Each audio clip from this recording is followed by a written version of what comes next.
عملون، اور اللہ تعالیٰ خبردار ہے، جانتا ہے جو کچھ تم اعمال کر رہے ہو.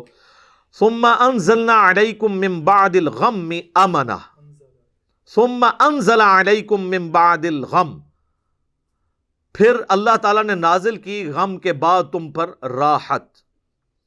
امنتن نعاسا یغشا طائفۃ منکم، اور تم میں سے ایک گروہ کے اوپر غنودگی چھا گئی. صحیح بخاری میں آتا ہے حضرت ابو طلحہ جو حضور کے ساتھ آخری وقت تک رہے اور تیر چلاتے تھے کافروں پر، ایک حضرت طلحہ ہے، ایک ابو طلحہ ہے. حضرت طلحہ تو وہ ہیں جو اشرم مبشرہ میں، ابو طلحہ ہیں جو انس ابن مالک کے باپ ہیں، کیونکہ انس ابن مالک کی ماں نے ان کے باپ کے مرنے کے بعد ان کے ساتھ شادی کر لی تھی، ام سلیم نے. تو ابو طلحہ کہتے ہیں کہ میرے ہاتھ میں تلوار تھی تو مجھ پہ ایسی نیند طاری ہوئی کہ وہ تلوار مجھ سے چھوٹ جاتی تھی. میدان جنگ میں جب موت سامنے نظر آ رہی ہو اور نیند کا غلبہ ہو، تو یہ اسی لیے ہوتا ہے کہ اللہ تعالیٰ کی طرف سے اسپیشل پروٹیکشن تھی، ورنہ تو بے سکونی میں تو انسان کو نیند نہیں آتی ہے. اور نیند آنے سے انسان کا بعض اوقات جو زخم ہرا ہوتا ہے نا، وہ اس کی مرہم پٹی ہو جاتی ہے. آپ دیکھیں، آپ تکلیف کی حالت میں ہو، آپ غم کی حالت میں ہو، اس کے بعد سو کے جب اٹھتے ہیں نا، کافی بندہ اپنے آپ کو فریش محسوس کرتا ہے. تو یہ اللہ کی غیبی مدد تھی کہ صحابہ کو میدان جنگ میں بھی اونگ آ رہی تھی تاکہ ان پہ سکون کی کیفیت طاری ہو جائے. یہ اللہ کی طرف سے طاری ہوگی. وَطَائِفَةٌ قَدْ أَهَمَّتْهُمْ أَنفُسُهُمْ، اور تم میں ایک جماعت ایسی تھی جسے اپنی جان کا فکر پڑا ہوا تھا، یعنی منافقین. يَظُنُّونَ بِاللَّهِ غَيْرَ الْحَقِّ، وہ اللہ کے بارے میں بدگمانی کر رہے تھے. ظَنَّ الْجَاهِلِيَّةِ، عہد جاہلیت کا جو گمان تھا وہ کر رہے تھے. اس میں اسپیسیفکلی تو وہ منافقین ہیں جو 300 کا لشکر لے کے عبداللہ ابن ابی الگ بھی ہو گیا تھا، اور بعض جو کمزور ایمان والے مسلمان تھے وہ بھی اس سسٹم کا حصہ بن گئے. یقولون هل لنا من الامر من شیء، وہ کہنے لگے کیا ہمارا بھی کوئی دخل ہے اس مسئلے میں، کو ہمارا بھی مشورہ مانا جائے گا. قل ان الامر کلہ للہ، اے نبی فرما دیجئے اختیار تو سارے کا سارا اللہ کے پاس ہے. یعنی وہ مشورہ ان کا یہی تھا منافقین کا، جو اس وقت تک تو مسلمان ہی سمجھے جا رہے تھے، کہ مدینہ شریف کے اندر رہتے ہوئے ہمیں جنگ کرنی چاہیے، باہر نکل کے نہیں کرنی چاہیے. چونکہ حضور علیہ السلام اکثریت کی رائے کا احترام کرتے تھے، تو اس لیے پھر آپ نے باہر نکل کے جنگ کی، جو میں نے پچھلی ویڈیوز کے اندر تعارف میں غزوہ احد کے بتایا تھا. تو وہ اس چیز کو جو کہ طے ہو چکی تھی رسول اللہ کی طرف سے، ایک لیڈر کی طرف سے، وہ پیغمبر بھی تھے، اس کو پھر دوبارہ سے موضوع بحث بنا رہے تھے. اور اللہ تعالیٰ فرماتا ہے یخفون فی انفسہم ما لا یبدون لک، چھپائے ہوئے تھے وہ اپنے دلوں میں جو تم پہ ظاہر نہیں کرتے تھے. یقولون لو کان لنا من الامر شیء، اور کہتے ہیں کہ اگر ہمارا بھی کوئی اس کام میں دخل ہوتا، ہمارا بھی کوئی مشورہ مانا جاتا، ما قتلنا ہا ہنا، تو ہم یہاں پر اس بے دردی سے قتل نہ ہوتے. قتل تو خیر وہ کوئی نہیں ہوئے، ہم سے مراد انہوں نے اپنے رشتہ داروں کو لیا کہ یہ لوگ تو یہاں پہ قتل نہ ہوتے اگر ہمارا مشورہ مانا جاتا. حالانکہ یہ ایٹیچیوڈ بالکل غلط ہے. صحیح مسلم میں تقدیر والے چیپٹر میں، کتاب القدر چیپٹر میں آخری حدیث یہ ہے، حضرت ابو ہریرہ کو حضور نے نصیحت کی تھی صلی اللہ علیہ وآلہ وسلم، اے ابو ہریرہ، اپنے لیے جو نفع مند چیز ہے اس کے لیے کوشش کرو، سستی نہ کرنا اور کاہلی نہ کرنا، پوری ایفرٹ پٹ کر دینا.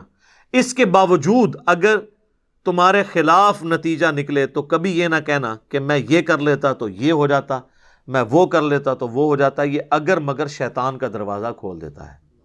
اور اس میں یہ بھی الفاظ ہیں کہ سستی نہ کرنا، کاہلی نہ کرنا، اور اس کے بعد اللہ سے مدد طلب کرنا. پھر بھی تمہارے خلاف رزلٹ آئے، پھر یہ نہ کہنا کہ اگر یہ کر لیتا تو یہ ہو جاتا، تو وہ کر لیتا تو وہ ہو جاتا. پھر کہنا جو اللہ کی مرضی وہ یہی ہونا تھا. لیکن یہ نہیں ہے کہ ایک بندہ خالی پیپر دے آئے اور دعائیں کرواتا رہے. اس طرح نہیں. سستی نہ کرنا، کاہلی نہ کرنا، اور اپنے لیے نفع مند چیز کے لیے زور لگا دینا پورا. تو اسی طریقے سے جب ایک لیڈر نے ایک ڈیسیژن کیا، اس کے بعد اگر کوئی اس کے رزلٹ غلط نکلے ہیں تو اس پہ یہ نہیں کہنا چاہیے، جبکہ وہ لیڈر بھی رسول اللہ ہوں صلی اللہ علیہ وآلہ وسلم، جن کو اللہ کی طرف سے وحی کی تائید بھی حاصل ہو. حضور کو تو خیر پہلے بھی بتا دیا گیا تھا. صحیح بخاری میں حدیث ہے، نبی علیہ السلام فرماتے ہیں میں نے خواب میں دیکھا کہ میں نے یوں تلوار لہرائی ہے تو اس کا اگلا حصہ ٹوٹ گیا ہے. تو میں نے اس کی تعبیر کی ہے کہ احد میں ہمیں تکلیف پہنچے گی، اور پھر میں نے دوبارہ تلوار لہرائی تو وہ اپنی اصلی حالت میں واپس آ گئی، تو اس کی تعبیر میں نے کی ہے کہ اس تکلیف کے بعد پھر اللہ تعالیٰ ہمیں راحت دے دے گا۔ ظاہر ہے کہ پھر الٹیمیٹلی شکست جو ہے وہ فتح شکست میں بدلی، اور پھر شکست سے دوبارہ سے سروائیول تو کم از کم ہو گئی، اگرچہ کئی انصاری اصحاب جو ہیں وہ شہید ہوئے، مدینے کا کوئی گھر نہیں بچا تھا جس میں میت نہ ہو۔ ایک غم کا عالم تو تھا، مہاجرین میں سے بھی حضرت حمزہ بن عبد المطلب، ان کا غم ہی رسول اللہ کے لیے بہت بڑا تھا، وہ آپ کے بھائیوں کی جگہ بھی تھے اور چچا بھی تھے، دودھ پیتے، رضاعت کا رشتہ بھی تھا ان سے، بھائی والا بھی، آرمی چیف بھی تھے، بدر میں بھی احد کے اندر بھی، تو حضور کے لیے وہ بھی غم بہت تھا۔ حضرت حمزہ بن عبد المطلب کا غم اتنا بڑا غم تھا کہ صحیح بخاری میں ایک پورا چیپٹر ہے غزوہ احد کے چیپٹر کے اندر نا، اس کا عنوان ہی ہے حضرت حمزہ بن عبد المطلب کی شہادت، اور اس میں وہ لمبی حدیث ہے وحشی کے بارے میں۔ دو تابعین جو ہے وہ وحشی کو ملنے کے لیے جاتے ہیں، وہ شام میں شفٹ ہو چکے ہوتے ہیں، اور ان سے جا کے حضرت حمزہ کا قتل کے بارے میں پوچھتے ہیں۔ تو وحشی بتاتے ہیں کہ جی میری یعنی ڈیوٹی لگائی گئی تھی جبیر بن مطعم کی طرف سے، خیر وہ جبیر بن مطعم بعد میں وہ بھی مسلمان ہو گئے، وہ بھی صحابی ہیں، اور ہند جو بیوی تھی ابو سفیان کی، اس نے اپنے باپ کا بھائیوں کا بدلہ لینا تھا، تو وہ کہتے ہیں میں ایک پتھر کے پیچھے چھپ گیا اور میں انتظار میں رہا کہ میں موقع ملتے ہی، سامنے آ کے وہ نہیں لڑا، اس نے چھپ کے جو ہے نا وہ نیزے کا وار کیا، اور وہ کہتے ہیں ناف والی جگہ پہ میں نے نیزہ مارا اور وہ آر پار ہو گیا، اس کی وجہ سے حضرت حمزہ کی ڈیتھ ہو گئی۔ اور پھر کہتے ہیں میں جب مسلمانوں کو اللہ نے غلبہ دیا تو میں مکہ بھی چھوڑ کے، یعنی فتح مکہ کے بعد طائف چلا گیا، طائف میں نے سکونت اختیار کر لی، تو بالآخر طائف میں بھی اسلام پہنچ گیا، وہاں کے قبائل نے بھی اسلام قبول کر لیا، چاروں ناچار میرے پاس کوئی حل نہیں تھا، تو مجھے میرے ساتھیوں نے کہا کہ رسول اللہ معاف کرنے والے ہیں، تم حضور کے سامنے پیش ہو، اللہ تعالیٰ تمہاری غلطی معاف کر دے گا، تو میں بھی ان لوگوں کے ساتھ چلا گیا۔ اب وہ نبی الاسلام کے سامنے پیش ہوئے، صحیح بخاری کے الفاظ ہیں کہ نبی الاسلام نے پوچھا وحشی، کہا یا رسول اللہ وحشی ہوں، قاتل حمزہ، کہا یا رسول اللہ۔ آپ امیجن کریں، آپ فرمایا کہ وحشی تیرا جو یہ عذر ہے میں اس اعتبار سے اسلام قبول کرتا ہوں، لیکن کیا تم یہ کر سکتے ہو کہ مجھے اپنی شکل دوبارہ نہیں دکھانی؟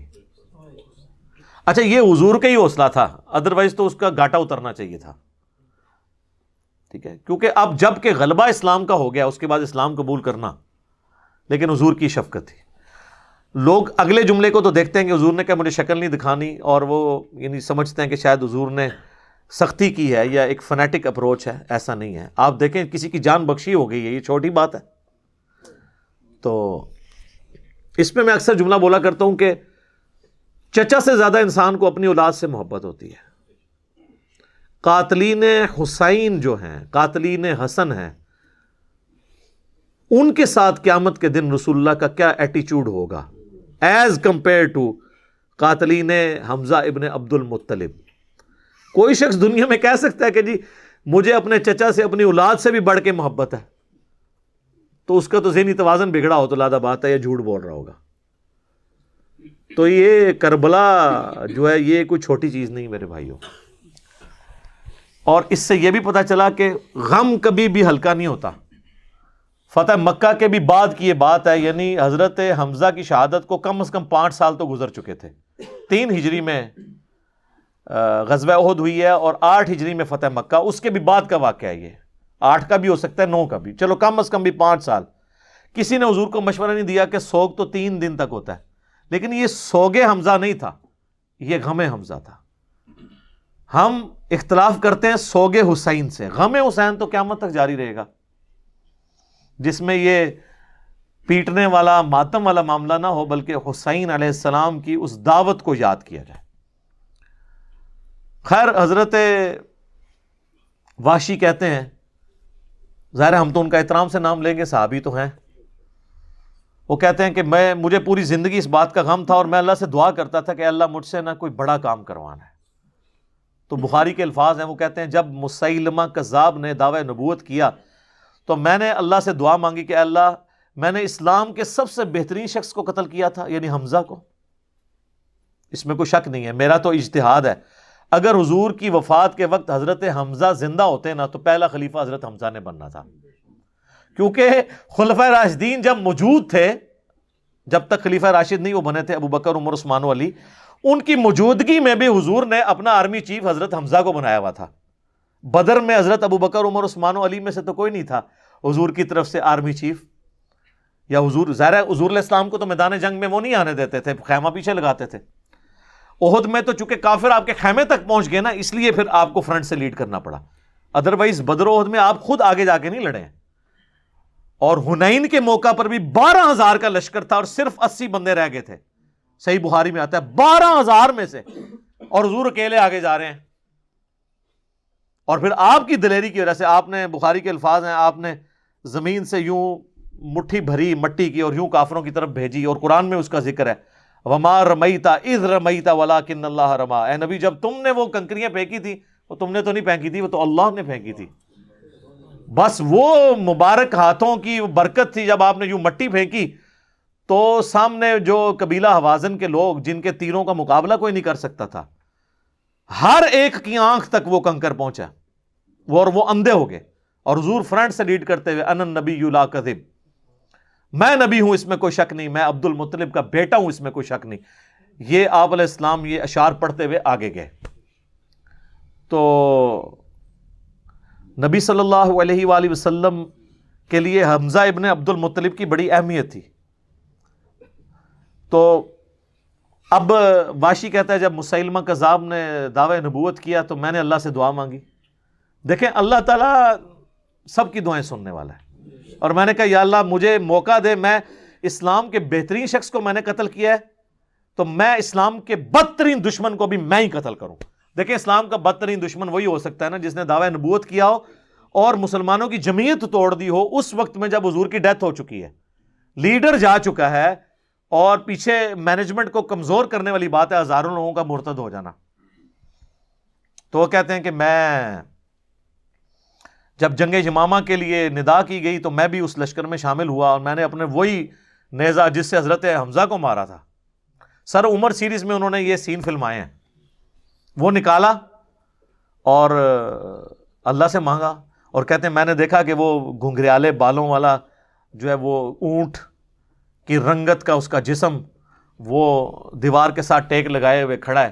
تو میں نے پوچھا کہ وہ مسیلمہ کذاب کون سا ہے، تو انہوں نے بتایا یہ ہے. انہوں نے دور سے اس کو مارا، ان کا نشانہ تو بڑا زبردست تھا، تو وہ مارا گیا اور گر پڑا زمین کے اوپر اس نیزے کے وار سے. پھر ایک انصاری صحابی نے آگے بڑھ کے اس کی گردن کاٹ دی. تو پھر وہ کہتے تھے کہ مجھے اللہ سے امید ہے کہ اللہ تعالیٰ اس نیکی کی برکت سے میری وہ غلطی معاف کر دے گا. ٹھیک ہے، ویسے تو اسلام لانے ہی غلطی معاف کر دیتا ہے، صحیح مسلم میں حدیث ہے کہ ایمان لانا پچھلے کے گناہوں کو معاف کر دیتا ہے. لیکن سر کچھ گناہ بہت بڑے لیول کے ہوتے ہیں، اس کے لیے بہت بڑے لیول کی نیکی چاہیے ہوتی ہے اس کی کمپنسیشن کے لیے. چونکہ حضور بھی تو اس اعتبار سے تو حضرت واشی حضور کے سامنے نہیں آتے تھے نا، اور یہ کتنی بڑی ان کے لیے تکلیف دہ چیز تھی کہ جس نبی کا کلمہ پڑھا ہے وہ کہہ رہے ہیں مجھے شکل نہیں دکھانی. آپ اس تکلیف کو سوچ سکتے ہیں. ہاں اب میں یہ سمجھتا ہوں، اللہ سے امید کرتا ہوں کہ قیامت والے دن حضرت واشی حضور کے سامنے اس اعتبار سے پیش ہو سکتے ہیں کہ مجھ سے یہ غلطی ہوئی تو یا رسول اللہ دیکھیں آپ کے سب سے بڑے دشمن کو بھی میں نے ہی قتل کیا. تو یہ بہت بڑی سعادت ان کو ملی. رضی اللہ عنہم اجمعین وعلیہم السلام. صلاۃ بر محمد وآل محمد. اللہم صلی علی محمد وعلی آل محمد واصحابہ اجمعین الی یوم الدین. تو بات یہاں پہ پہنچی تھی کہ وہ کافر کہہ رہے تھے کہ وہ جو منافقین تھے کہ اگر ہم لوگ میدان جنگ میں نہ جاتے تو یوں قتل تو نہ ہوتے، یعنی ہمارے ساتھی. قل لو کنتم فی بیوتکم، اے نبی ان سے فرماؤ اگر تم اپنے گھروں میں بھی ہوتے نا، لبرز الذین کتب علیہم القتل الی مضاجعہم، اگر تمہاری موت لکھی ہوئی ہوتی نا تو تم خود گھروں سے نکل کر اپنی مقتل گاہوں کی طرف آ جاتے، کھچے چلے آتے اپنی موت کی جگہ پر. لہٰذا یہ ایکسکیوز نہیں ہے کہ ہم وہاں جاتے نا تو نہ مرتے. سورۃ النساء میں آیا تم اپنے آپ کو مضبوط قلعوں میں بھی بند کر لو نا، موت تمہیں وہاں بھی آ کر رہے گی۔ موت کو کون ٹال سکتا ہے؟ آپ دیکھیں لوگ اتنی سوفسٹیکیٹڈ لائف گزارتے ہیں، اتنا مہنگا مہنگا علاج کرواتے ہیں، مارے جاتے ہیں۔ کتنے لوگ جوانی میں ہی مارے گئے ہیں جن کے لیے مہنگے سے مہنگا علاج بھی اویلیبل تھا، کیونکہ موت کو کوئی نہیں ٹال سکتا۔ تو یہ بہانہ کہنا کہ جی ہمارے ساتھی اس لیے قتل ہو گئے احد میں کہ وہ میدان جنگ میں گئے تھے منافقین کی طرف سے، تو حالانکہ ان سے کوئی ہمدردی نہیں ہوگی، صرف آپ صلی اللہ علیہ وآلہ وسلم کے اصحاب کا حوصلہ پست کرنے کے لیے اس قسم کے وہ بکواسات کرتے تھے۔ تو اللہ تعالیٰ فرماتا ہے اگر تمہاری موت مقدر ہوتی تم بھی اپنی مقتل گاہوں کی طرف کھینچے چلے آتے۔ وَلِيَبْتَلِيَ اللَّهُ مَا فِي صُدُورِكُمْ، اللہ تعالیٰ تو آزمانا چاہتا تھا اس واقعے سے احد کے ذریعے جو تمہارے سینوں میں چھپا ہوا ہے، تو منافقت بھی تو ظاہر ہوگی نا۔ عبداللہ ابن مسعود کا قول ہے کہ اللہ کی قسم غزوہ احد سے پہلے مجھے کوئی کہتا نا میں قسمیاں کہوں کہ حضور کے ساتھیوں میں کوئی منافق نہیں ہے تو میں قسم اٹھا کے کہتا، لیکن میں تو حیران ہو گیا کہ ان 1000 میں سے 300 لوگ عبداللہ ابن ابی کے ساتھ علیحدہ ہو گئے، ہمارے اندر ہی چھپے ہوئے تھے، یعنی ہمارے اندر ہی نعرے مارتے تھے، جب موقع آیا تو نکل گئے۔ اللہ تعالیٰ تمہارے سینوں میں چھپا ہوا اللہ تعالیٰ ظاہر کرنا چاہتا تھا، آزمانا چاہتا تھا۔ وَلِيُمَحِّصَ مَا فِي قُلُوبِكُمْ، اور تمہارے دلوں میں جو میل کچیل ہے نا اس کو اللہ تعالیٰ صاف فرمانا چاہتا تھا۔ ظاہر ہے جی جب آپ قربانی دیتے ہیں نا تو اس قربانی سے پھر نکھار تو آتا ہے۔ اب کئی اصحاب جو حضور کو چھوڑ کے چلے گئے پھر بعد میں واپس آئے، تو اللہ تعالیٰ نے اس آزمائش سے گزار کے ان کو پاک صاف کیا، ان کو بھی اندازہ ہو گیا کہ یار یہ قربانی دینا مشکل کام ہے، یہ نعرہ لگانا تو آسان ہے، غلامی رسول میں موت بھی قبول ہے، لیکن جب موت سامنے آئے نا تو پھر مشکل کام ہو جاتا ہے۔ واللہ علیم بذات الصدور، اور اللہ تعالیٰ خوب جانتا ہے جو